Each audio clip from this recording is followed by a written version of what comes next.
Hello, hello, hello, everyone. It is Kristi. It is Sunday, and so it's time for Weekend Winters. I hope you are all doing well. I am fine. Thank you very much. And yeah, a little shout out. Thank you for your patience, everyone. I know we're running a little bit late. Oh, I might run make that slightly brighter. That might be better. Yeah, so we're going to talk today about oh, sorry, my screen is a little bit dusty. So let me just clean it off. Now that I've got all the lights on, I can see. So just quickly sort that. Yeah, we're going to talk about a peer review, which is slightly unusual because it's not really something that is often done in public, mostly because they're generally anonymous. Peer review are anonymous so that people can be more honest and also not be influenced by the knowledge of who wrote it and whatnot. And so I thought that today I would kind of open up this process. There's already a published article, and because of that, we know who wrote it. And I thought, well, I'm going to go through the peer review process, and I'm going to have a look at Word on the Web. Sure, yeah, have a look at it. And what would I have said if they had given this to me? I'm finer than frog hair. Thank you. Brilliant. All right, so while this is getting pulled up, yeah, I saw this article, and you know, my days of not taking natural scientists who talk about philosophy in normative ways, my days of not taking them seriously are certainly coming to a middle. I don't understand how this got published, other than the fact that these people were desperate for any article, and the authors didn't really care that much about what they were saying. So I mean, I'm gonna rip this apart because it's not good at anything it should try to do. So this is it's not like a peer-reviewed thing. It's published online it's called like the Journal of Philosophy, or I'm sorry, the Philosopher's Magazine, which let's just go to their about, because I'll show you. It's not doesn't seem to be. We publish philosophy that's clear, thought-provoking, and relevant. Well, already this article doesn't match that standard, as I will show. Our contributors are mainly professional philosophers. All right, I want to just check exactly what field Boghossian is. I just want to make sure. I know James Lindsay doesn't. Oh wait, they have it at the bottom, don't they? Assistant professor of philosophy. Oh my god, dude, how could this be so bad then? Did you just give this to James to write? Honestly, an author of a manual for creating atheists. He was thrown out of a philosophy PhD program. All right, if Boghossian is purporting to be a philosopher, then this is actually a worse article than I had initially conceived of it as being, because it just fails to do anything philosophical. All right, so I guess what we should start is, I don't want to have to read out this entire article. So what I will do is I will kind of characterize what happens in each sentence.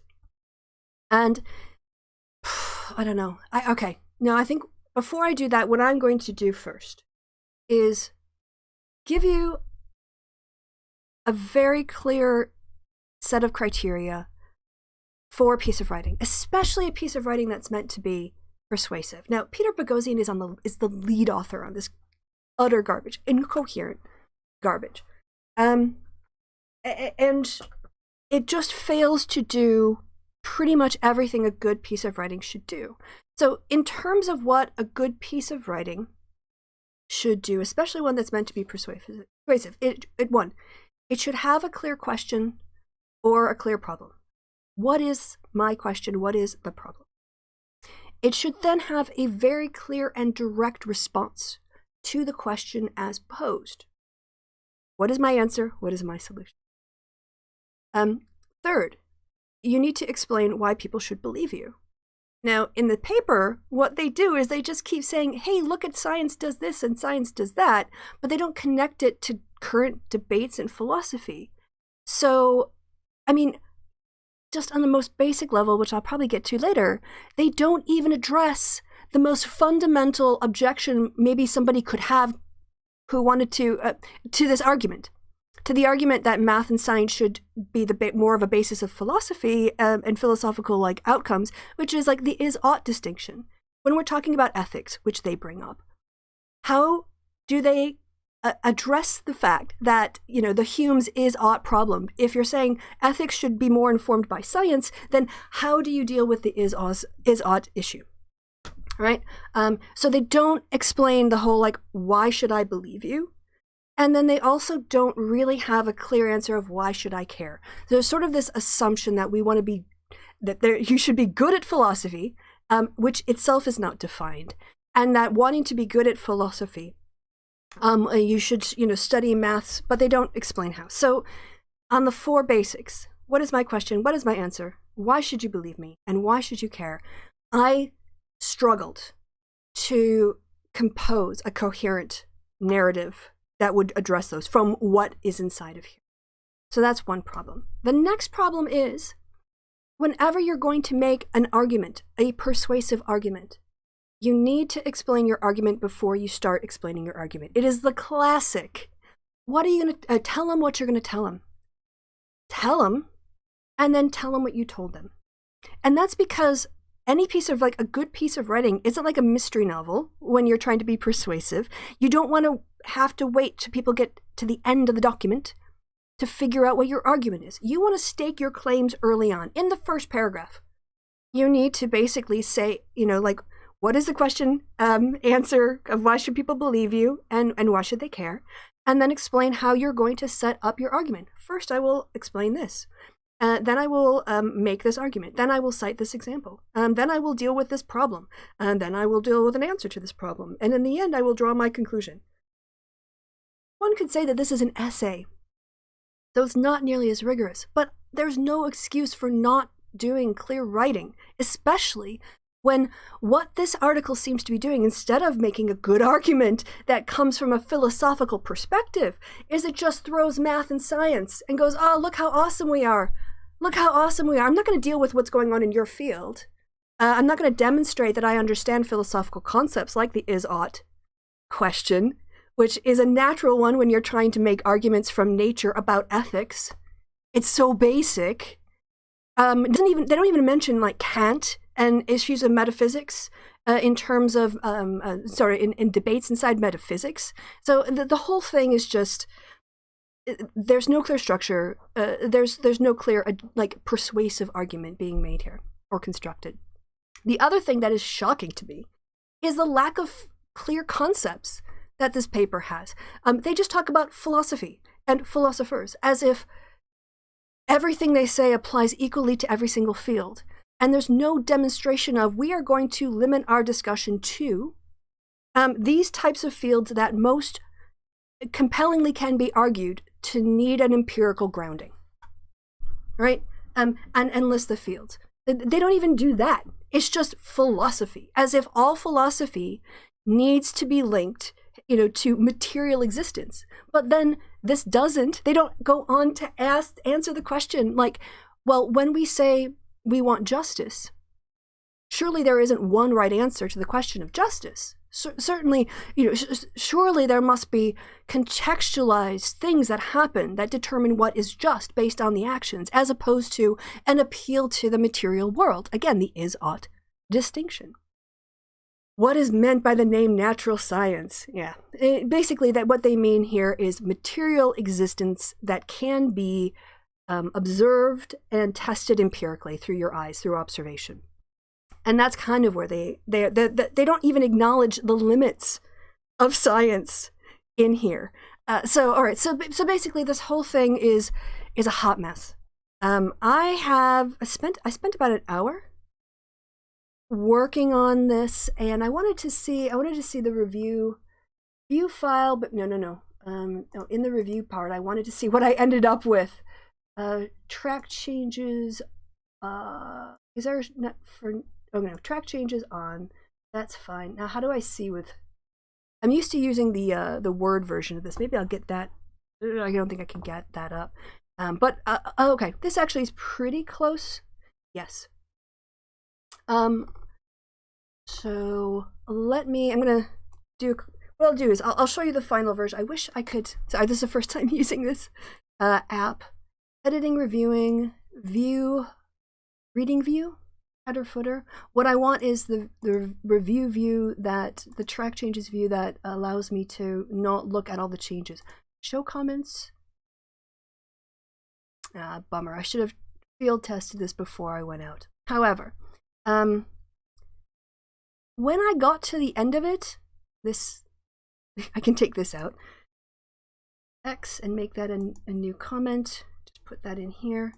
I cut out like 90% of the article because it just wasn't necessary. So what I'll do is here, I'll save as. I'll give you guys a finalized version afterwards. So in the meantime, we'll just go through it. At the end of the day, there were, as you can see here, there's big sections that I ended up pulling out or putting into footnotes because they simply weren't going to the relevant issue here. They weren't helping the case in any meaningful way. So I'll tell you what. I've got this. I'm going to save another version. I'm going to rename this as accepted. Hopefully I won't screw everything up. Yeah, because I'll save it under a new name. Save location. I don't know how to use these. I'm boomering out in this, which is really embarrassing. So we'll just... Okay, so now I'm going to go through. I'm going to accept all of my changes. Accept every single change in the entire document. Do that. Here we go. Oh, this is the one. All right. Anyway, doesn't matter. Accept. We're gonna accept all the changes. Accept all the changes. Accept all the changes. Now, some of them are still maybe comments because I was sort of like mixing in comments, not using it. Okay. All right. So when I got done with it, I really knocked it down quite a bit. Accept. And yeah, at the end, I've got it. I don't know how many words this is. I'll just do this word count. How much it ended up being. How much did I cut out of it? No word count. Still showing you 2,500 words, and I don't think that that is what it is. All right. So let's just go back. This article starts off with almost a good paragraph. It says, if you want to be a good philosopher, don't rely on intuition or comfort. Okay, the problem with that is it's insulting to philosophers, or you're basically already insulting your audience. And also rationalism, like a lot of logic ends up, like relying on, being dismissed, sort of like good philosophy can't be intuitive. Or comfort, I don't even know what that means. Study maths and science. They'll allow you to access the best methods we have for knowing the world while teaching you to think clearly. Now, science can only give us a specific form of knowledge about the world, empirical knowledge. We can't observe. Can't observe justice. Again, let's just take justice as a good example because it's sort of like in the field of moral philosophy. And it is something that can be conceived of empirically, right? Mathematics is the philosophical language nature prefers. Is it scientific to anthropomorphize nature into having a preference? I don't think it is. I think, you want to say mathematics is a philosophical language that helps us describe nature precisely, but the idea that nature has a preference for how it's described, that is just weird. That is just weird. And science is the only truly effective means we have for connecting our philosophy to reality. Well, what kind of reality are you talking about? Here you're making an assumption. You're not talking about necessarily, none of the example, I guess you could say linguistics, which is, but they make the social things about linguistics just reducible down to mathematics. But there are forms of existence, like social constructions and social realities, that can't be answered just by science or worked out mathematically. So you're claiming already to have to defining what ontologically, what in terms of what exists, the things that philosophy can look at. And this demonstrates to me like a lack of understanding of how the different debates about about philosophy, within philosophy, over the courses of centuries, things that people who do philosophy would be aware of. And so, thus, maths and science are crucial for good philosophy, for getting things right. This assumes there is a right answer to questions like, what is ethical to do in this situation? What is, so what is right when it comes to justice? There's a right way of doing justice and a wrong way of doing justice. So this first paragraph is trying to make its selling point, but what it seems to do, and what the entire article does, is really demonstrate any understanding of the things in philosophy from a philosophical perspective that these issues could address. The whole thing, I will tell you, reads like a mansplainer. Here is, I don't actually understand what you do, but let me tell you how to do it. And instead of writing it from the position of a philosopher who is making an argument about the utility of maths and science, it comes at it from the position of scientists and mathematics who want to lecture philosophers without actually engaging in what philosophers do, and why philosophers are philosophers and not scientists.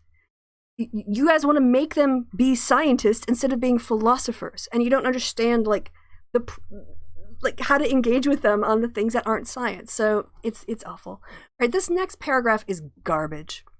I don't even know why it's here. So what they do is they say, okay, if you want to be a good philosopher, don't rely on intuition or comfort, study mathematics and science. Is that, I guess you could say it's their thesis. Are you clearly stating a problem? No. They haven't actually said that there's a problem in philosophy, but they have a thesis. And their answer is studying maths and science, and why you should care is because they're going to say that it's about getting things right, which again assumes there's right answers in the field of philosophy, but they don't really tell you why you should believe them. They don't then go on to explain in this paper, we're going to make the argument that certain fields in philosophy, such as blah blah blah and blah blah blah, could benefit from more references to empirical observations. We will also deal with the anticipated is-ought issue when it comes to relying on empirical observations as a justification for our moral claims, and the gap between those, and how should philosophers have confidence in scientific results when science is constantly changing? Right. So there are things that could be written here that would be really interesting. They're just not. So they go into this next paragraph is an entire thing of how 0.999 is 1. Who cares? The line "truth is not always intuitive or comfortable" itself is not a contestable statement. I think that's something that people would understand, because truth is itself a difficult concept to have a single, to use in a single way. But do they engage with the question of what truth is here? Is truth merely correspondence? Is that their criteria for just establishing a scientific, if the scientific results correspond to our observations, should that be the basis of philosophers trusting that what science has determined is the fact are actually facts? And what do philosophers do when science changes its mind? That doesn't come up. So this paragraph, garbage. The sciences born out of philosophy are replete with non-intuitive, uncomfortable truths. And in here they go again, they're referring to mathematics. And now in their next one, they're referring to quantum mechanics, which again, maths and physics. But neither of these paragraphs link anything with philosophy, right? That makes sense. They're just bragging, how cool am I? I'm sorry, let me move my camera a little bit so I'm a bit more centered. All right. Another thing that I object to in this essay, it seems to me that if you're making the claim that science somehow should inform philosophy, how is that different from mere observation? Right? I mean, Descartes, Kant, Hume, they didn't use scientific methods to come up with their principles or their observations. They just used observation. So why is applying science superior to mere observation? Right, that would be one thing I want to know. Another thing that I want to know is, I forgot my point. Oh yeah, they're asserting that mathematics is really important to be able to think rigorously and to be able to do abstractions. And yet they never raise the question that logic inside the field of philosophy would seem to serve this purpose. So if philosophy already includes logic, isn't logic one of the bases of mathematics? Like, don't mathematical principles rely on logic, which comes from philosophy? I mean, again, I'm not a mathematician here, but if mathematics, does mathematics use logic?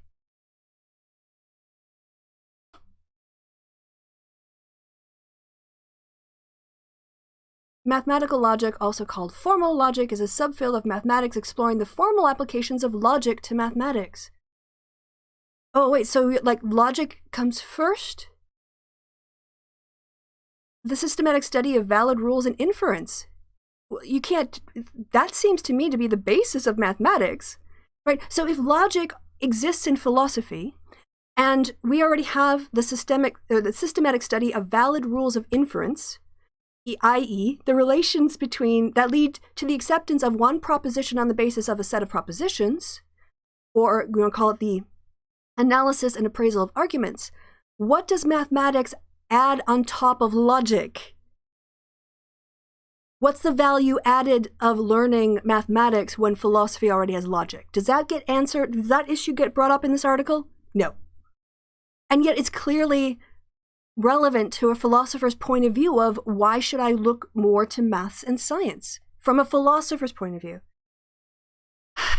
So that question doesn't get answered in this paper, or in this essay, I should say.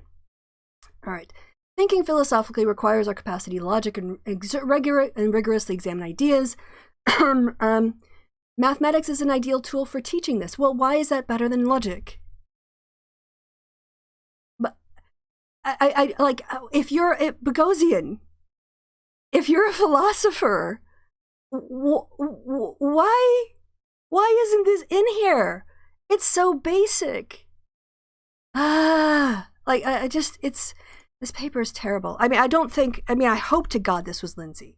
I hope to God that James Lindsay wrote this and Peter Boghossian put his name on the front of it, because if this is his idea of writing that he wants to be listed as a lead author with, as this is an example of his clarity of work, ooh. Yeah, so Lonely Wolf in the chat, yeah, I would think of logic first and then use of mathematics to translate into a language. Yeah, so your a priori for mathematics is logic. I mean, that's what it looks like to me. And so if mathematics depends on logic, how can maths school philosophy when it's using the tools of philosophy to justify itself? Anyway, all right. And then, so far what they've just done is said science, science, math, math, math, science, science, science, math, math, math. They're not actually demonstrating any. They haven't talked about which fields of philosophy this is relevant for. They haven't demonstrated they understand the arguments within various fields of philosophy, and they're not actually looking at this issue from the philosopher's point of view. They're only looking at it from the advocates of maths and science, who have no interest in actually learning what debates are going on in philosophy. Right? So, for instance, this is an example. This is perfect, right? Philosophers who can think like mathematicians are better at clear thinking and thus philosophy. Isn't it the case that mathematicians who think like logicians are better at clear thinking and thus mathematics? It seems to me, a chicken and the egg. Like you're assuming the thing that you want to school. And then there are examples, right? They say, consider the application of basic set theory to linguistics. Why? Okay, linguistics, and you can look. I'll look this up. Linguistics is a scientific study of language. Define linguistics. I looked this up earlier, right? The scientific study of language and its structure, including the style of grammar, syntax, phonics, sociolinguistics are a different field. Syntax, right? Why would you, in an article where you're trying to encourage philosophers to learn more about science and limit their ontology to a strictly scientific materialism, like and limit their understanding, purely to observation and not being able to use things like logic and deduction, which is the deduction side and which is the induction side. This is another thing that they don't address. But they're not even linking the stuff in linguistics to like philosophy of language. I don't understand how a philosopher should be convinced of the utility of using maths and science when you're looking at a field that's not philosophical. Linguistics is a scientific practice. It's an attempt to quantify and look at it empirically. But that's not philosophy of language. And there's no connection, there's no attempt here to even acknowledge the existence of philosophy of language. And even trying to link that field to the subset of linguistics in particular. They're just going, oh, hey, linguistics, but that's not philosophy. It literally, in the definition, says that it's the scientific study of language. Again, Boghossian. Like, I get why Lindsay doesn't understand any of this, but how are you, like, at a, how did you get a job? Like, I just hope that, again, he stuck his name on this, but this is just awful, absolutely awful in terms of being a good piece of persuasive writing. So this paragraph is nothing. It's not an argument. Like, using science to justify how cool science is isn't relevant when your argument is how these approaches can benefit philosophy. Right? He just says, thus a capacity for clearer and richer expression of ideas, including philosophical propositions. Well, you haven't done any propositions here. You haven't defined any of your concepts here. If you want to praise science and mathematics for their clarity, your writing style undermines that.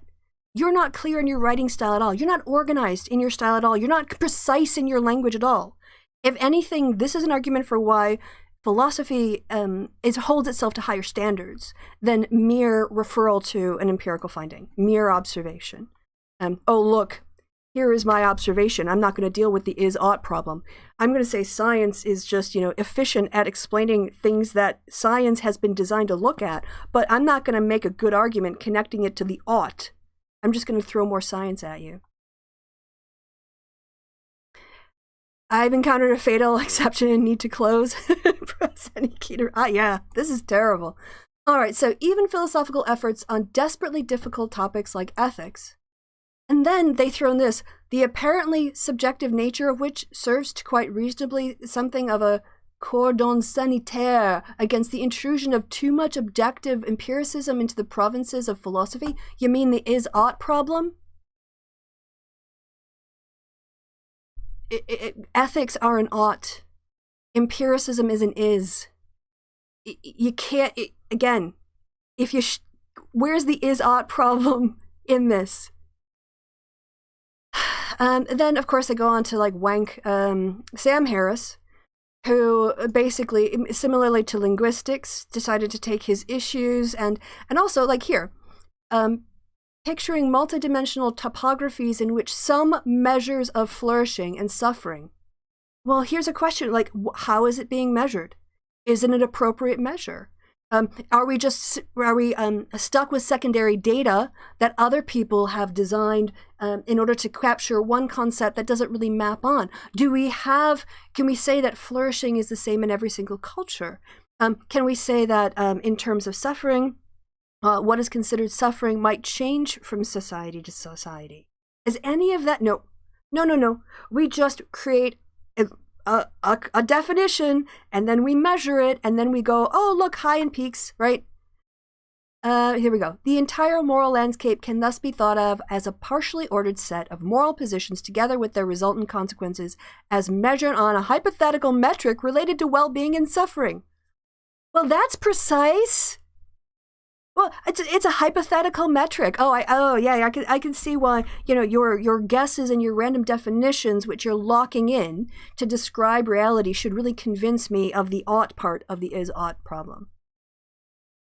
Again, I don't really see how, other than like saying Sam Harris did this, they're not connecting this to the wider philosophical debates and practices and where this fits and where it doesn't. They're just saying, science is cool, man, which, you know, is fine if you're a scientist. But if you're a philosopher, you can't just say, be a scientist or be more like a scientist. Because if philosophy was meant to be like science, then they would be scientists, but they're not. They're philosophers. Why is that? And you want to say it's because they're wank. And it's maybe because they take the is-ought problem more seriously. But you don't even mention it here. God. All right. The next bit, again, is just wank, right? Of course, mathematics is most clearly applicable to philosophy, where it intersects with the mathematical hard sciences like physics. Why? Why? Well, here's why. Much in physics, for example, depends on the clearly understanding the scope, power, and impact of Noether's first theorem, named for Emmy Noether, and then they go on like this tangent about this person. But they haven't explained how this is clearly applicable to philosophy. So basically, they all this wank, this person said this thing. So cosmological metaphysicians don't have much choice then, but to learn enough mathematics to understand such ideas. Like, just saying philosophy is, you know, is really cool when it comes to physics, but like metaphysics is it limited to metaphysical realism? Why haven't you brought up metaphysical realism? This is something that I mentioned in my comments here. Get down here. I actually looked this up. Thinking philosophically. Physics is not philosophy. Assumes there are right answers to physical. What is the sentence? Let's see. Keep going down. Anyway, I did have a look at debates in philosophy, and when it comes to metaphysics, there's like metaphysical realism. Maybe can I do a find on here? But this assumes again a materialist perspective of the world. More wank than chaired, I'm gonna say. So here's the thing, like if you're saying that yeah, you're defining what is real by what is material, not asking what exists or how it can be applied. And I don't know. What they're saying is, again, philosophy should be the handmaiden of science, but not actually coming at it from a philosophical point of view, coming at it from the scientific point of view that doesn't understand philosophy. I have yet to see a real engagement with philosophical ideas here that seem very basic to me. That would come up, you know? All right, so, again, there's this sort of like normative philosophers, people who do metaphysics have no choice but to understand mathematics. Again, why is logic not a replacement for this? This isn't mathematics, actually. This is the other problem, is they have to learn enough mathematics to understand such ideas. So what you're not actually like advocating for more maths, you're advocating for philosophers to limit themselves to what the physical sciences at any one point can say about reality, whether or not that's complete. We know dark matter exists because our observations indicate that there's some force out there, but we can't directly observe it or test it or find it in any empirical way. Does it exist? Is inference enough? If just seeing an effect of something, that doesn't seem to me to actually be sufficient evidence to assert its existence. We know something exists, but if you can't observe a thing, how can you say anything meaningful about it? You can say you have observed the effect of it, but that's it. Those are the limits. So you're saying that the limits of our knowledge are the limits of what any given scientific community understands at the time, and yet that keeps changing, so truth keeps changing? However, philosophy in general and metaphysics in particular there's actually art. There's two things here. I did find a couple typos. I wasn't so petty about them, but this sentence should read, however, philosophy in general and metaphysics in particular aren't as neat as mathematics. Really? Logic? Logic isn't neat.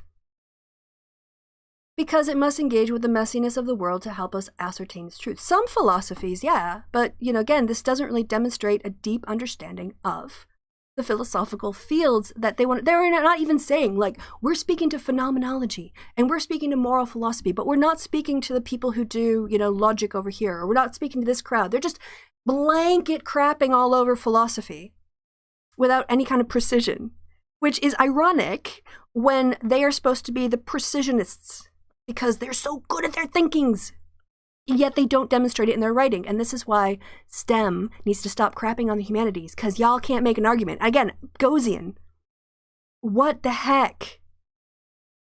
What the heck? How am I supposed to trust your understanding of philosophy if this is the kind of stuff you put on? Talk Boolean to me. All right, so again, metaphysics attempts to extract truths about the world and articulate those truths in propositional format. It does this by examining the logical consequences of the assumptions about the reality, which are based as closely as possible in reality, almost exactly like mathematics. And so metaphysics must begin with recognition that the sciences are the only legitimate way to hook our ideas to reality.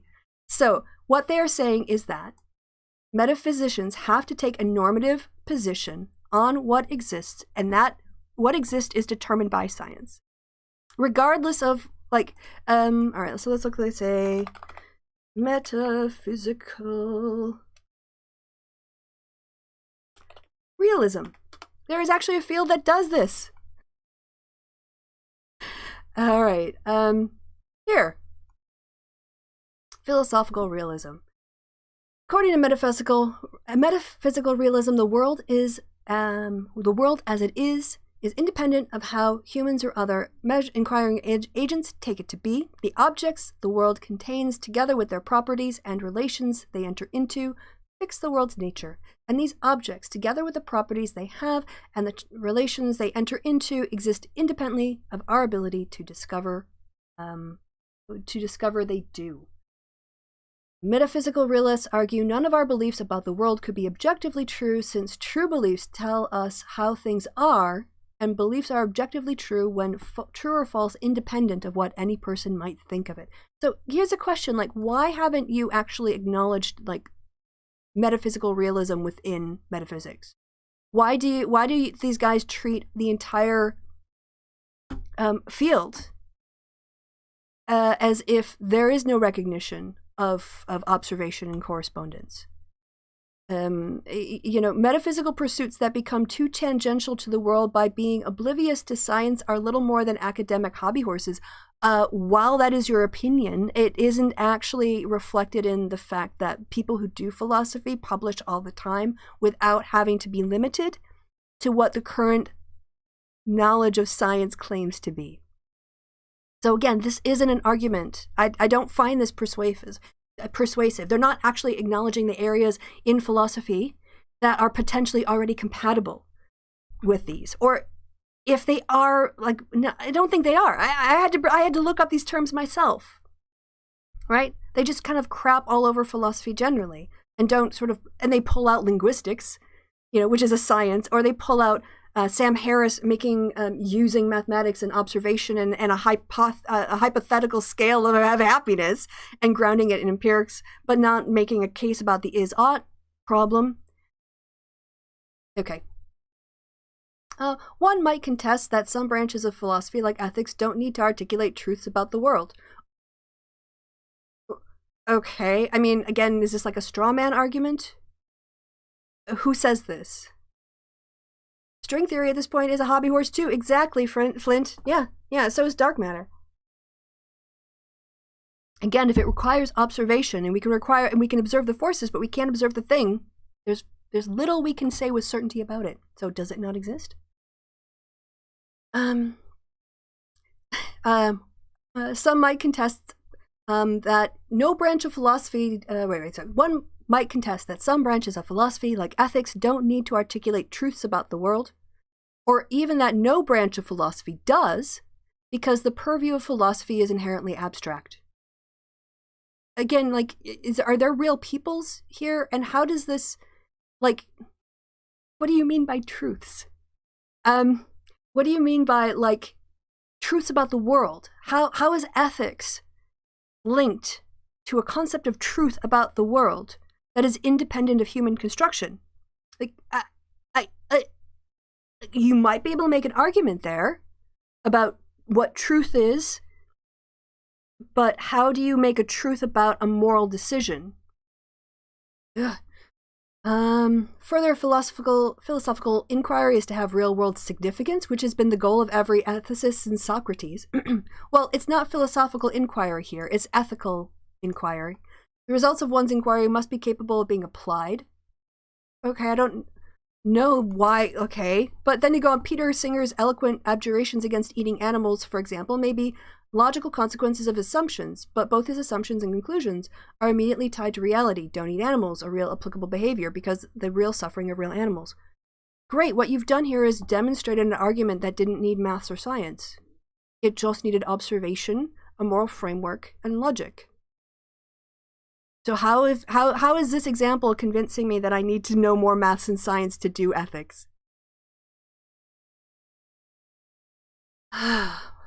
And again, you know, I like this, if they had just taken ethics for the whole article, if they had just said, we're going to look at the way in which maths and science can enhance our understanding of philosophy, and we're going to narrow it down to ethics, or we're going to narrow it down to metaphysics, or we're going to narrow it down to whatever, and focus and engage with the philosophical debates and then link it to stuff, that would have been better. That would have been better. Instead, they just keep going, hey, here's how math is cool. Here's how physics is cool. Look at what we've done in science. Here's this thing like of linguistics. Here's, you know, Sam Harris not doing philosophy. He's kind of like, you know, doing social analysis and then drawing moral conclusions. Garbage. All right. It does this by examining the logical consequences. Oh, you mean logic is at the basis of things? Okay. Okay. It does this by examining the logical consequences of assumptions about reality, which are based as closely as possible on reality, almost exactly like mathematics. Well, maybe that's because mathematics comes from logic. First principles, right, are reasoned out. So I'll just skip this down to the next one. All right. Oh, I did the academic hobby horse one already. And the world. Okay, the suffering of animals. We already talked about how Peter Singer was able to come to a perfectly coherent ethical conclusion simply by using observation and logic. Moreover, the sub-disciplines of ethics in particular require tremendous insight into the nature of complicated real-world systems and a sincere willingness to revise belief in light of new discoveries, both of which are fostered by understanding science, the scientific method, and the manner of scientific thought. Why does ethics in particular require tremendous insight into the nature of complicated real-world systems? Why? Oh, well, what do they say? Ethics plays out on the constrained systems of human and other sentient psychology, which is a set of in-principle determinable facts about the world. If that's how you want to do that, because in terms of this, you know, you're going to move into observation, then you're going to be stuck with measurements. So, Rawls acknowledged this in the theory of justice, as did one of his detractors. Okay, like, so that's a random thing.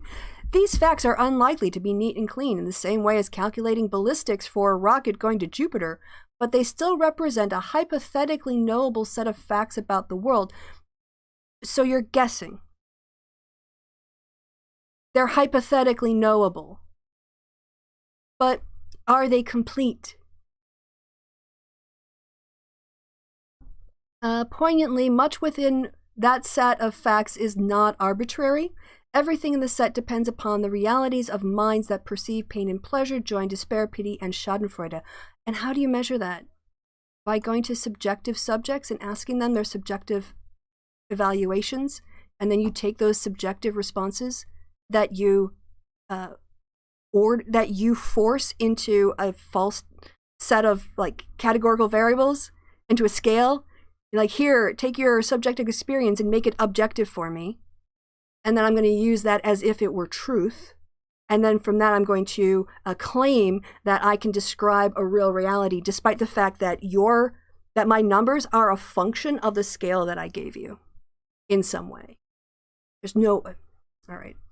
So yes, ethicists therefore should be scientifically informed in multiple domains of thoughts like psychology, neuroscience, sociology, and the particulars of any science applicable to their specific projects, such as medicine, biology, and genetics. And yet, there's nothing in here that demonstrates the authors are aware of what the debates are in philosophy. They're just lecturing them like, oh no, if you want to say anything about ethics, you have to know about people's biology. But we're not going to talk about the is-ought issue. You have to be guided by what we can observe, and then from that draw moral conclusions. But we're not going to explain why, we're not going to explain the gap between ought and is. Philosophy can be said to be the cart that brought forth and hitched its own horse. It can hardly escape notice that both science and philosophy begrudge the hitching. Scientists not unfairly often criticize philosophers for making speculations that are untethered to reality. Well, maybe that's because not everything that philosophers discuss are empirical in the way that science requires things to be observable and assumes everything is material in the way that the scientific framework can only operate within a materialist ontology. Right? Science will not even consider the idea of gods or supernatural corporeal consciousness, right?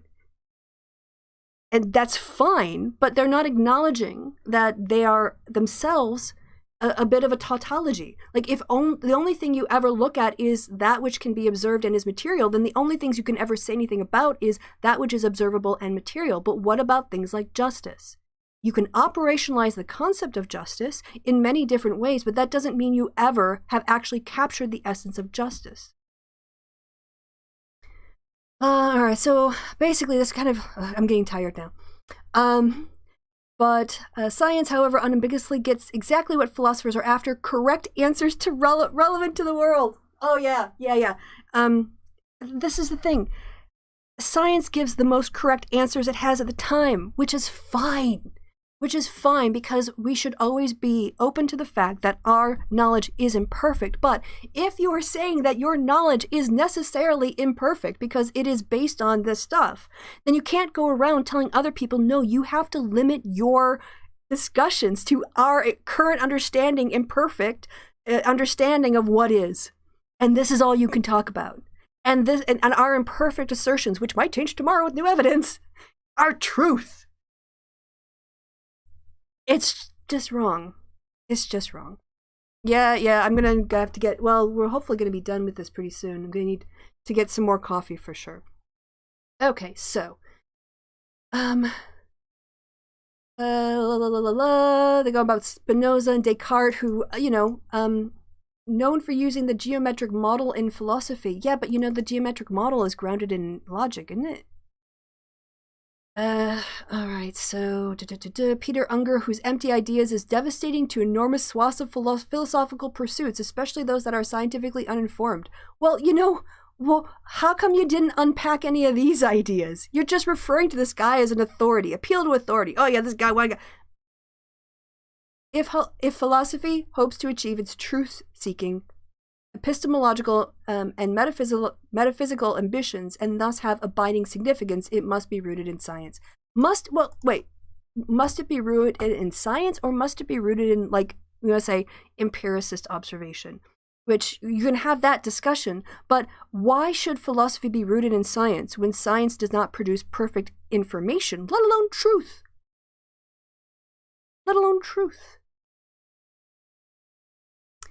Still, just as good philosophers gain competence by being scientifically informed, good theoretical scientists gain competence by knowing more and deeper mathematics, not in philosophy. Why? So who cares about science knowing more about maths? What is this paragraph even doing in here? This does not imply that all good science is heavily mathematical, as biology is a conspicuous example of good science that isn't. Why is this paragraph here? What does this have to do with... This is just self-wank. This is, honestly, this makes no contribution. In The Origin of Species, for example, there are no equations, but it abounds with observations. This is you talking to yourself. No discipline is better than mathematics for tuning an intellect to think in such a manner. What, logically? You don't think logic maybe would be useful here? Because, you know, like mathematics relies on logic, doesn't it? We already established that. So this paragraph is just wank. You can take that out and not lose a thing in this article. Some may object to the onus to develop mathematical competence and habits of thoughts lay upon the theoretical scientist, more on the philosophers, but this sells short the capabilities of good philosophers and the demands of good philosophy. Again, like what you're saying is philosophy should be maths, not philosophy. You're not even talking about like how... Right. The lines that divide theoretical science and good philosophy of the sciences... Wait, good philosophy of the sciences? Do you mean philosophy of science? Because we were talking about ethics before. We were talking about metaphysics before. Now we're talking about the philosophy of science. You talked about linguistics. You didn't mention the philosophy of language before. So what philosophy of the sciences? The line that divided theoretical science and good philosophy of the sciences are both blurred and thin. And hence many branches of philosophy necessitate that philosophers are in fact theoreticians. But what do you mean by like mathematical theory or scientific causal theory? What do you mean here? In that case, just as theoretical scientists are ultimately beholden to the data, no matter the elegance of their models, so too are good philosophers. Oh, really? Then, like, again, this is a normative claim. Again, this is saying that the only, like, when you do ethics, you have to ground your ethics almost, you know, in what we observe about people rather than thinking about it in any way outside of what you can, like, measure in a survey. And if you don't have the data, I guess you just can't do it. You have to wait for science to tell you what you can study. So it's not even that they're saying, this is also hilarious, it's necessary that philosophers are scientifically informed and it would be worthwhile for philosophers to be mathematically adept. There's nothing here about how science can learn from philosophy or how mathematics relies on logic. It's mostly just, y'all just need to be philosophers, you just need to be scientists and you need to be mathematicians. Like, stop doing philosophy, only work with an ontology of materialist existence.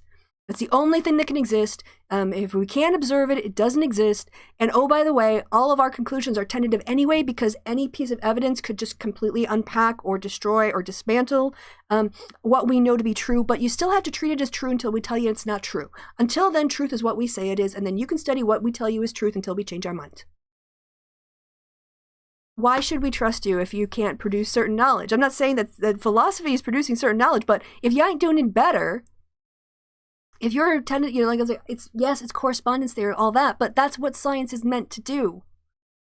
So why are you trying to make philosophy like science when it's not supposed to be like science? It's philosophy. When the conclusions of sound argumentation proceed from evidence conflict with common sense, it should be the latter that we dismiss and not the former.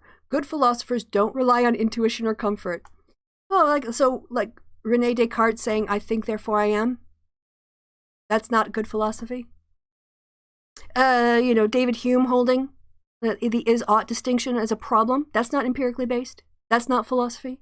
Again, this entire piece is written from the perspective of scientists who want to lecture philosophers, not from a philosopher who has used science and used mathematics when dealing with philosophical problems in specific philosophical fields and said, this is good, peeps. We could actually benefit more from this situation in this instance. It's all about how awesome is science, how awesome is math. You all should be like us. And if you're not like us, then you're worthless. All right, good philosophers use maths and science to clarify and inform their philosophy.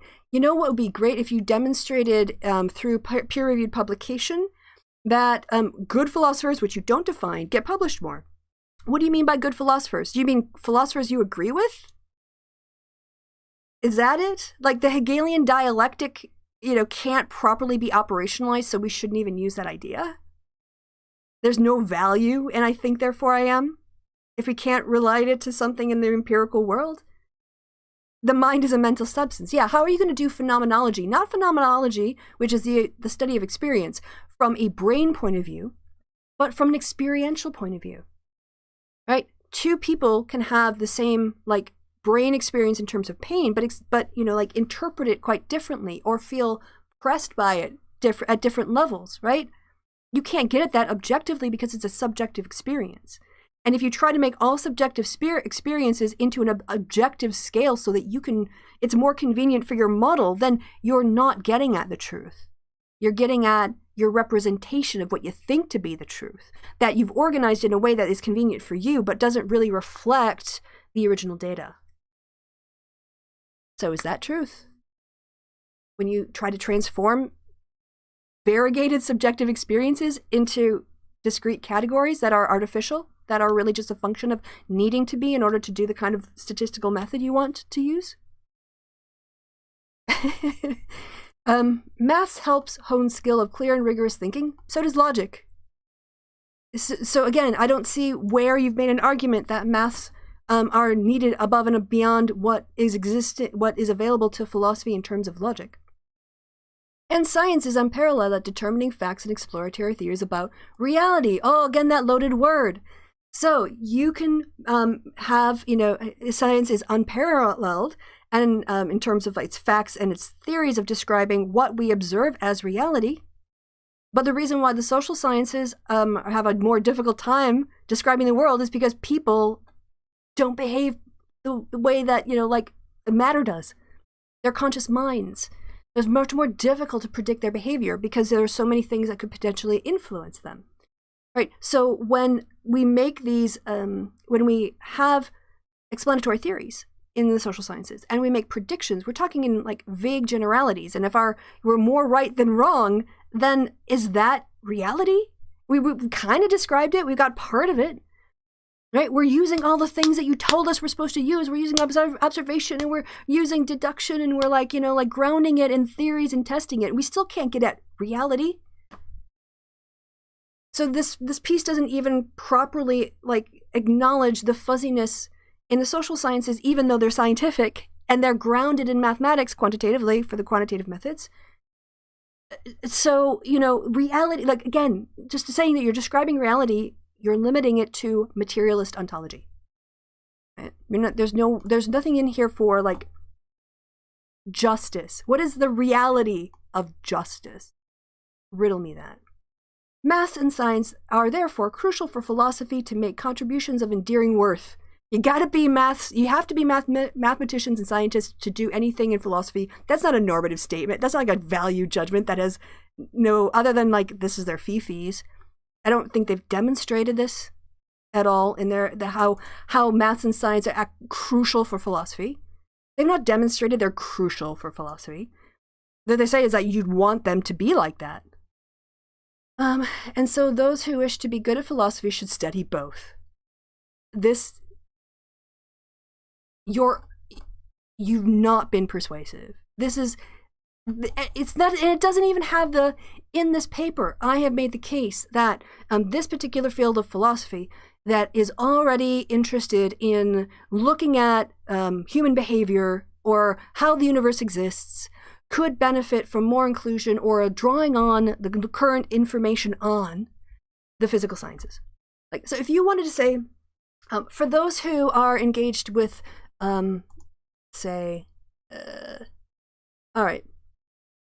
take an issue like this, metaphysics and metaphysical realists and metaphysical anti-realists. And you get into something that is going to be at the core of a lot of, you know, like things that people could access in terms of their philosophy. And you can look at, you know, why we're going to take the side of metaphysical realism and how this maps onto a nice feedback loop with our understanding of the universe, right? And take up, honestly, the anti-realists deny the world is mind independent, believing the epistemological and semantic problems. In other words, because what we think we know is dependent upon our observations, and our observations are a product of a mind that organizes information for us a priori. We have no choice, right? So we have not reality that we perceive, but an impression our brains build of what reality is. You're not dealing with Kant and his comments on this, the idea of the noumenal world and the phenomenal world, and the thing in itself, right? We can't perfectly observe. What are the limits of science when it comes to making claims about reality? And if linguistics is also, so not only does our experience of the world happen with this sort of a priori filter of our brain organizing it, which means it's not a perfect one-to-one representation. And then in addition to that, loss of information, we'll call it that, like the brain can't perceive all sound waves, it can't perceive all light waves, it tends to organize things into like pattern recognition, right? So we have this subset of all the information of the universe, and then we've got our brain, what our brain can process, and then our brain has to be passed through our linguistic frameworks. We have to use words to describe what is in our heads, and those words might not be complete, or there might not be words that exist that describe new things, or we have to come up with we realize there are multiple ways of using the same word in different contexts, right? So it's not just a one-to-one definition to concept, right? So if we have our brain filtering and we have a language we have to fit within, then what this is saying is because of those things, we can't really get at our minds are bound up with our experience of reality. Our minds might be independent of reality in terms of how they exist. Like, we don't need minds for the universe to exist, obviously. But what we say about the universe can only be about what we perceive and the language we have to describe it. And that is not reality. Right? And they're not engaging with that. Like, that would have been a really interesting conversation. Like, let's look at the debate between metaphysic realism and metaphysical anti-realism, and look at the arguments of the anti-realists and the critiques of the way that minds are co-producing the experiences that we want to call objective reality. And really, let's look like the neuroscience, or we'll look at the linguistics in this particular case. That would have been an interesting article, right? Because it would have been located within the debates of philosophy. It would have been coming at this topic not from the scientist's point of view, but from the philosopher's point of view, and what she is familiar with, and what her framework is for for operations, and also demonstrating that they know a little bit about the arguments. Again, how is Boghossian teaching philosophy and then publishing something like this as the lead? What is going on at Portland? Is he still at Portland State? Assistant professor? Anyway, oh my God. He worked with Michael Shermer? Predator? Gross. All right. Can't handle the request. What's going on, mate? Come on, there we go. This is like, if you had sent this to me, and again, I put all of my comments here, right? So I won't go through this. Yeah, and then you have, this is also a great point from Trans Gamer Girl. And then you can be neurodiverse and have different issues, right? So you have other challenges in terms of your experience, yes, you can't homogenize all brain activity. Like, we all perceive things the same way, and we all experience things the same way, because we know that there is diversity in the way that people's brains are organized, right? And then have greater issues in vocalizing your thoughts than the neurotypicals. Yeah, completely valid. Again, because we're trying to make objective, some scientists are trying to make objective claims from subjective experiences with pretending like they're not. Like, I don't mind, like, people who are honest and going, yeah, we're going to get all these attitudes, and it kind of measures it, and it's the closest thing we have, and it fits our conceptual definition, and it also, when we test this as a measurement, it does all the things that we've developed to ask about internal coherence, and if we're just measuring one concept at a time as opposed to two concepts. So we have ways to test the way that we operationalize the world, and that is going from a concept to a metric. The piece in between a concept and the measure is called the operationalization, and that's the justification. Like, I'm actually measuring the thing conceptually with this thing. That process is operationalization, and that happens way more in the social sciences because it has to.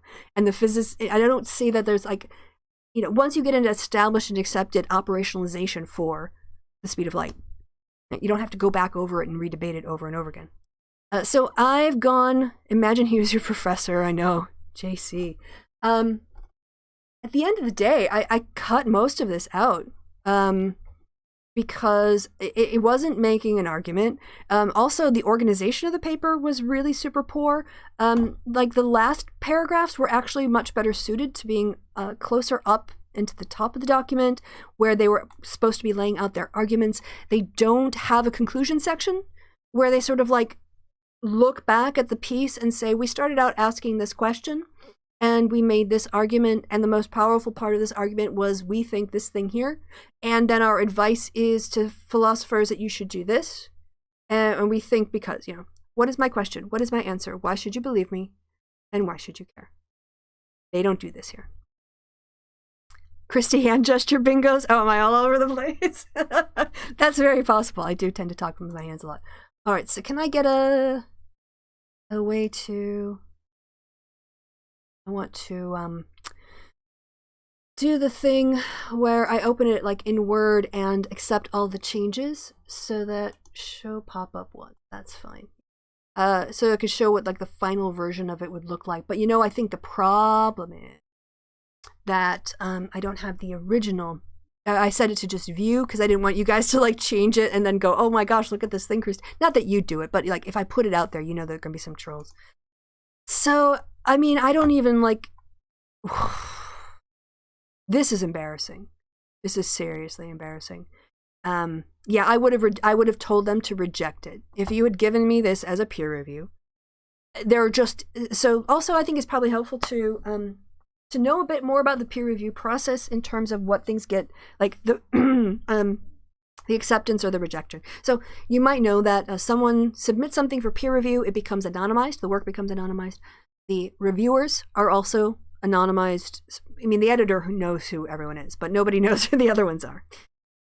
The reviewers are given the copy, they read through it, and reading through it, you basically get, there's sort of three categories. The middle one, you can kind of split into two, but the general categories are accept without changes, which I've done peer review now since 2009, 2010, and in the last decade I've had one example of something I read and said accept without changes, and it was only because that article had been rejected at a much more prestigious it had been gone through the peer review process at a much more prestigious, like a very high ranking journal, and at the end of the day it was still rejected despite rounds. And so by the time so then they went to like a lower ranking journal, and it was so good at that point, like there were a few things that people said, but the other thing too is that the authors had already dealt with all the objections from the first rejection. So at that point, like it was good. And even though they got rejected at a higher, because there's like status in rejecting stuff, but I read through it and I literally have nothing else to add. I mean, like there's this thing over here with a typo, and maybe that could be a footnote, but no, it's fine. So accept as, publish as is, or accept as written. It exists as a category, but it's so rare.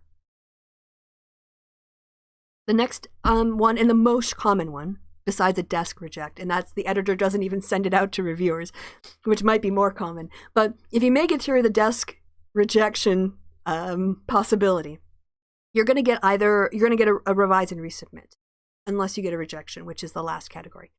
Revise and resubmit can kind of be broken down to minor revisions and major revisions, but the real criteria for me is when it comes down to deciding whether something should be a revise and resubmit or a rejection, are the changes that I'm requiring the authors make and to address in their next version, does it fundamentally change the paper?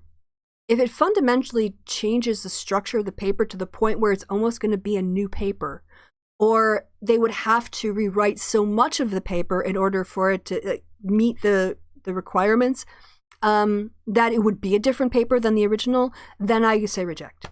Because it's not our job as reviewers to like read, new versions. So it's too much. Go away, rewrite it, and maybe submit it to the same journal. That's fine, but this can't be worked out. It's too far gone. The minor revisions are just like, yeah, this is pretty well written, but this needs to be changed, that needs to be changed. Can you expand on this? Blah, blah, blah, blah, blah. And major revisions are like, I want you to run another analysis, like a power analysis, or, like so-and-so's theory used this control variable, and, since you're very close to replicating it, why don't you go ahead and throw that variable in? You can also throw in the reference, and then you get more value added to this particular model analysis. But it's not changing the core of the paper. So those are the, like, accept, revise and resubmit, and reject. This would have to be rewritten. And it would have to be written from the point of view of the author, instead of being a scientist lecturing philosophers, come at it as if you are the philosopher making the argument to other philosophers. 2, define your concepts. What do you mean by philosophy? If you're going to focus on particular fields that you think are relevant, say what they are and say which ones you don't think are relevant. Also, narrow down your case, like focus on like one specific instance. Just throwing science at people or just throwing maths at people doesn't convince them of the utility of the application to their field. Right? You want to make an argument that logic needs to look to mathematics to figure out what it's doing. Show that. Also, it needs to address just basic philosophical questions, like the is-ought debate. If you're making all of these claims that the philosophers need to confine themselves to what scientists can do, and things like ethics need to look to the material world for information, address the is-ought problem. Just mention that you know it. Yeah, and also there's no sort of like place in here for things like, I think therefore I am, rationalism. It's like rationalism as a movement never happened. We've only ever had empiricism, and yet so much of mathematics relies on logic, which relies on rationalism. So explain that you know these things. Talk to philosophers or talk to philosophy students because they will know these things. Yeah, and then also just structure it correctly so that you're actually making an argument as opposed to a series of examples. Just saying like, this is, look at evolutionary biology, look at physics, look at at linguistics, but not tying it back to the philosophy of language or, morality or whatever. It's just crap. So yeah, there you go. Reject. Absolutely reject. This, like,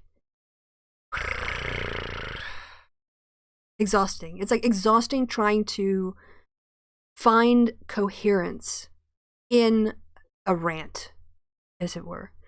And Boghossian, honestly, I don't know much about Boghossian because I mostly know of him from his hoax. But why did you put your name to this?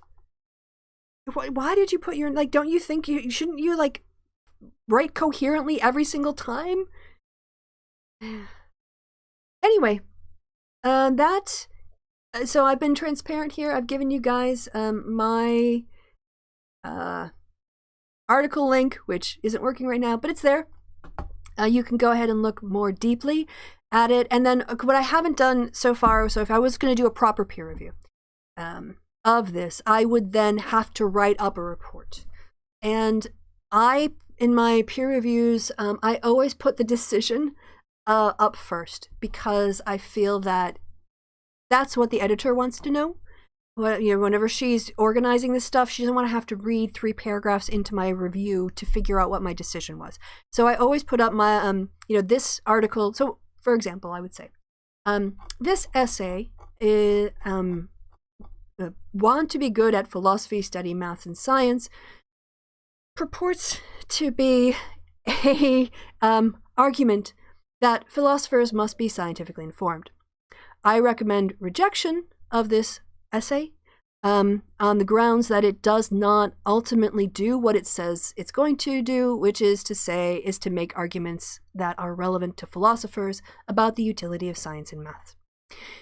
in what follows. I will first, and then what I would probably do for this review is, so yeah, let's just like do a little schema, right? So first I would have to the editor, and then I would have the title, and the summary. This is going to be really small to read. I don't know if anybody is interested in this level of detail of what a peer review should look like, but you're getting it. You're getting it. Yeah, 200 is fine. You'll be able to see that.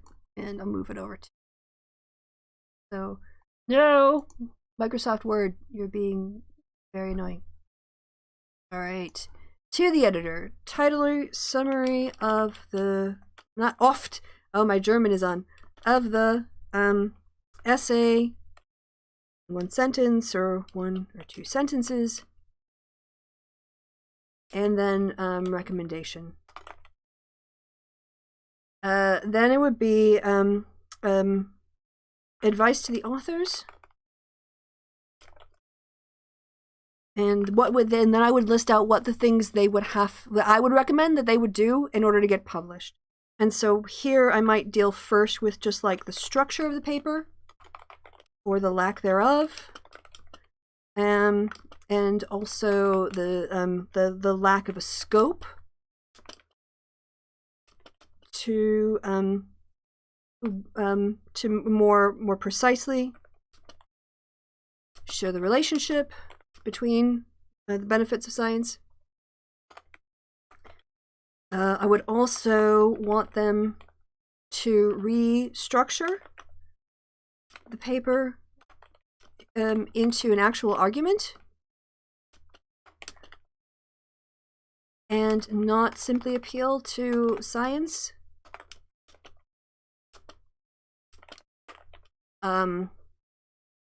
What's the word I'm looking for? Just like unconnected to a particular philosophical school. I would benefit from the classic tell them what you're going to tell them.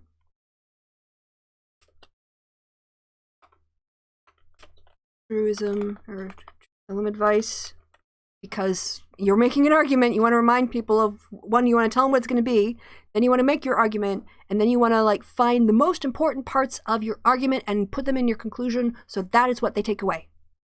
Tell them advice. Also, you should define the concepts. Also, engage with core philosophical ideas. Anticipate objections, e.g. is ought, and then, yeah, so I mean, and then I would go, so there's the structure, and then I would do in the content, I would talk about the need to really define the relevant fields and focus on one and represent the debates fairly. So, like an example, like ethics is poor because of the is-ought problem. However, if they wanted to get deeper into the metaphysical realism and anti-realism debate, that could have been interesting, right? Because it actually has a defensible link to philosophy, right? Go deeper into metaphysical realism versus anti-realism, and acknowledge the limits of science. There's no humility. And math to questions like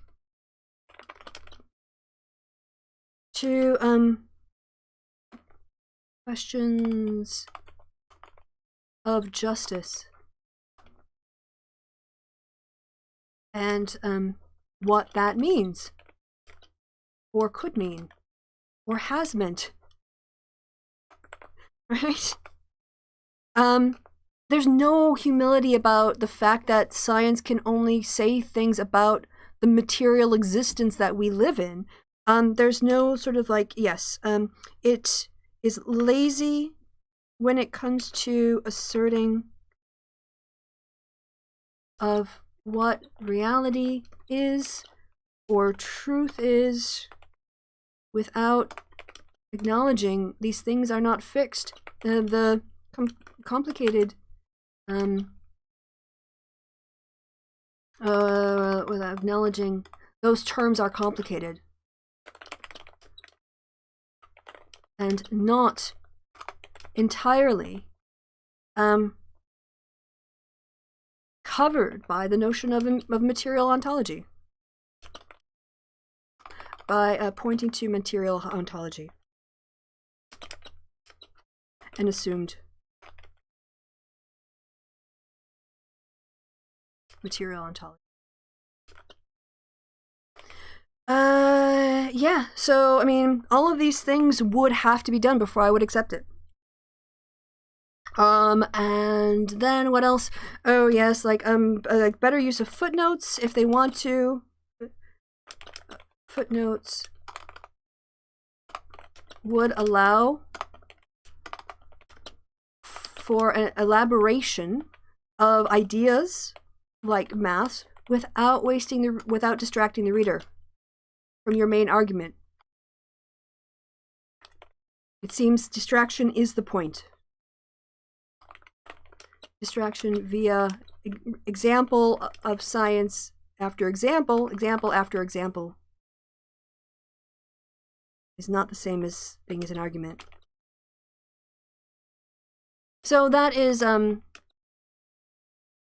like just in terms of the notes and the objections that I would have had to this had it been sent to me. These are the things that I would want them to address, and it's so fundamental to. It would so fundamentally change the paper, its structure, its content, its focus, its argumentation, its lack of definitions, its demonstrating any humility of the limits of science, or even acknowledging that science doesn't produce reality. It's our impression of reality, and that's going to change. So what is the implication for philosophers when material reality is changed by scientists? None of that is engaged with, and yet all of that is important. And interesting, far more interesting than just going after example of, here's an example of Sam Harris, here's an example of Darwin, here's a theory from physics, here, like. All right, so I'm going to talk to you guys in the chat now because we're going to have a few more minutes and I'm going to be done. I think I've gone an hour now. I've done my bit. I hope this was interesting for you. I mean, I obviously find it interesting because I did it. Otherwise, I wouldn't do it. But yeah, let's have, if you guys have questions or comments for me in the last part of the show, let's go ahead and look at those. And then I'm going to go get coffee. I got to bed very late last night, so I may nap, and then I have D&D. I have a party still. D&D tonight. All right, where do we put all the wank statements? The whole thing is a wank statement. If it was a paper like mathematics has some valuable contributions to philosophy, it would be more interesting. Absolutely. If it actually engaged with philosophy as opposed to just lecturing it, it would be more interesting. Reason for a philosopher to study science, to learn how to formulate cohesive theory, and reason to study math, learn how to break down complex problems into manageable chunks. Yeah, although the thing is that, this presumes that they can't formulate theories. I mean, I'm not saying that you're presuming, but the idea that only science knows how to do theory right is a form of chauvinism, I think. And also, breaking down complex problems into manageable chunks. This is another thing I brought up is why, so if you're going to say people should learn maths because it helps with them with their reasoning and their clarity, what does maths give us that logic doesn't? And considering logic is a field in philosophy, that seems to me relevant. Like, what does maths bring that logic doesn't? That would just like narrowly focus on that. Given that philosophers already have access to logic and study logic and are making advances, blah, blah, blah, here's what you can also, here are the benefits of adding a mathematics, I think, on top of it. Where is the big red coffee cup? I don't know. D&D later is a maybe right now. Oh, is there people who can't make it tonight? Okay, I'll check the Discord. Honestly, I'd be fine if we push it back a week. I'm actually kind of tired, so we'll see what happens. But you're right. I mean, they could make an argument that when it comes to a materialist ontology, and if they are going to appeal to observation as the best way to learn about knowledge, then yeah, like philosophers can work with science. But the thing is, that's what the philosophy of science also deals with. Is, like things like, methodologies, ontologies, and epistemologies. He also blanket assumes that philosophers don't already work in reference to the current sciences and mathematical theory. Absolutely. Absolutely. There's no one like, here, we're going to uphold this particular, you want to say, oh, Sam Harris, I guess. But they don't then kind of like talk about the implications of his work for philosophy. They're just like, oh, look, he did science. He's good. So, I rock. Thank you, Priority 76. I appreciate that. Blush. Where is the big red coffee cup? Yeah, there were some cheap coffee cups. They're like Disney ones. I don't know if you can kind of see, but they're a pretty good size. They're like basically like about 1.5 cups of coffee. So I get like through half a cup of coffee, and then I can fill it up and then have enough room. And so it's not as big as the Starbucks one I have, or some of the other ones I have that if I don't drink it the whole time, it goes cold. So I like these. I got 2 of them this week. All right, I think I see that is everything in the chat. You guys are all chatted out. And yeah, I hope this was entertaining. Go ahead, you can see it wasn't perfect. I kind of ran out of steam during my review that I linked near the end, but basically like most of that stuff, the whole paper could have been it could have been just a couple paragraphs. When you take out all the faff, and I mean, like they didn't even write everything that they should have written, properly to make their argument. But if you just took out all the faff, it was like, I don't know, 500 or 600 words. So I agree, just making a more concise argument. Yeah, fair enough. Yeah, okay, absolutely. I got where you're coming from now. It's always hard when you're typing in the chat live because there's a lag. And so you might have been talking right after I said something and then I moved on. So yeah, but you're right. I mean, that was basically, they could have made a better argument about something like cohesive theory when it takes into consideration very precise or attempts to make empirical links, right, to a thing like life satisfaction or happiness, and acknowledge that those proxies, those metrics of happiness are never going to be complete. They're never going to be everything. They're going to be a model of what works for most people. Right? And a one-size-fits-all model isn't going to fit everyone. But there's no humility there. There's no discussion of that. So yeah, I take on your point. Right. As a math major, I want to be better at philosophy. I don't necessarily want philosophers to be better at math. I'm on the opposite of yeah, it's like why are you trying to turn philosophers into mathematicians and scientists? Like, that's your field. Like we already have fields for that. I think what they want to say is, because we're studying what we understand reality to be, philosophers should just defer to us, as if materialism is the only way things can exist.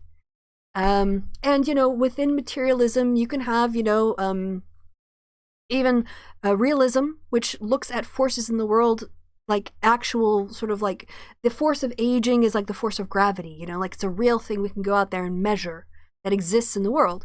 And then there are people like, no, people construct meaning. And so if we don't talk to people about what things mean to them and instead we try to impute stuff on them, we're not going to get it right.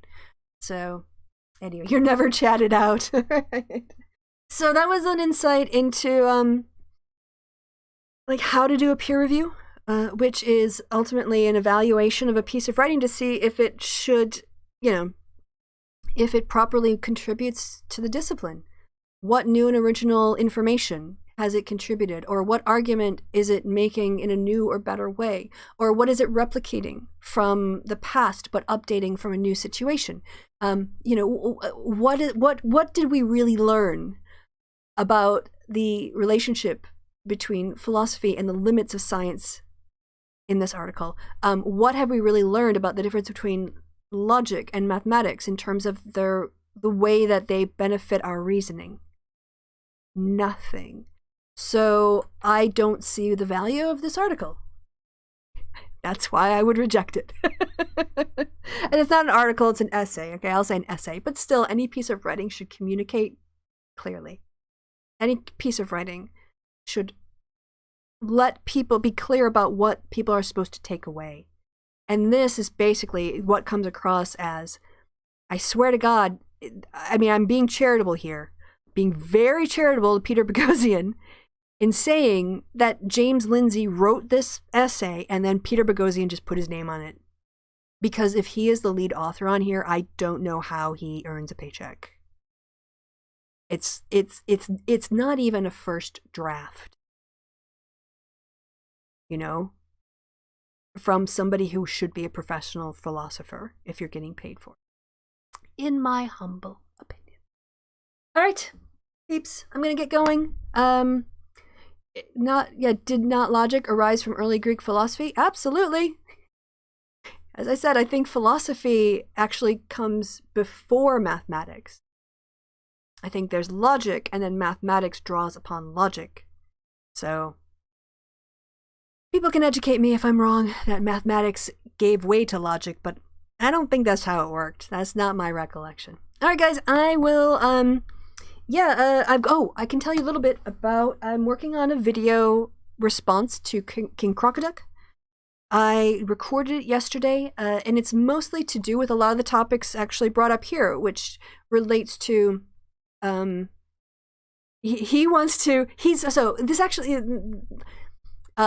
Crocoduck is pretty much saying the same things in his video that Boghossian and Lindsay, again, assuming Boghossian wrote this, are trying to say here, which is that science and its assumptions about what exists and its limitations to what can be observed in the world is a truth on such profound truthiness that philosophers should really just limit their work to what science has produced. And despite the fact that science can only answer questions about the material world, excluding things like supernatural entities or anything it can't observe directly, string theory, for instance, it's designed to describe things that are material by observation, right? And despite that, King Crocoduck is rejecting ontology and epistemology and going straight to methodology, which is this theoretical perspective on why you use the method you use. But all of the scientific methodology assumes materialism as its ontology and observation as its epistemology. No one can get a scientific paper published, a scientific paper, not like a theory paper or an opinion piece, but no one can get a piece of science published without having, with a mathematical formula alone. I mean, I guess if you're doing that would be statistics, wouldn't it? It would be mathematics, which is not based on reality so much as, is based a priori on the rationalist, like what works here. So you can't take a question of mathematics and you take it to the scientific method. It can't answer that kind of questions. And just saying, philosophy can't think about other ways things could exist. They can only think about the way things exist, the way we as scientists, do in order to do what we do. It's ridiculous. Of course, yes, exactly. You need an epistemology to do science. And this is it. Like in his video, King KC, I'm just going to call him KC, says we need empirical theories. Well, if you're saying that the theories have to be empirical, you're saying that they have to be based on observation. And if you're saying they have to be based on observation, that's an empiricist epistemology. The way we know about the world is through observation. That's empiricism. So how can you say, I don't need to make a commitment epistemologically to how I'm going to know what I know, but on the other hand, we can only use empirical theories when talking about the world? Yeah. So in terms of that, but it seems, so could you, math and logic coexisting, right? So that's a really good way of saying, what is the unique contribution mathematics makes to our understanding of philosophy that logic can't? That would have been an interesting essay. So I've written up a script and I've read it out, and I have So the argument I want to make, I understand my own argument, but the place I'm at now is that I'm trying to figure out how to visualize my argument. And that is taking me a bit more time because I want the visuals to complement the script. But it also might be the case that once I get the visuals right, I'm going to have to go back and rewrite the script a little bit. So, but I'm having fun with it. It looks to be about 12-15 minutes at the moment. And as I get finished, I will publish it. So I said I was going to go before. I always do this. I say I'm going to go and then I don't. All right. Maybe see people on D&D tonight. I'll go check the Discord. Otherwise, I will see you guys on Friday. I'm doing usually Fridays for the happy hour. And of course, back here next week. Maybe by next week, Sunday, I will have my King Crocoduck video. Or maybe I can show you a draft. And then you guys can give me some feedback on any areas that you don't think are clear. We'll see what happens. Thank you all for stopping by. Appreciate your time. Appreciate your attention. Appreciate your support. And it's like someone, I think Flint gave me like a shout out to my Patreon or link. Thank you so much for that. Yeah, you guys are awesome. And math is logic. Eggs came before chickens. But logic is also required to do math, even if you don't formalize the logical process as logic. You're still drawing on it. So I don't know. This is a debate we can have. I don't have a firm stance on this.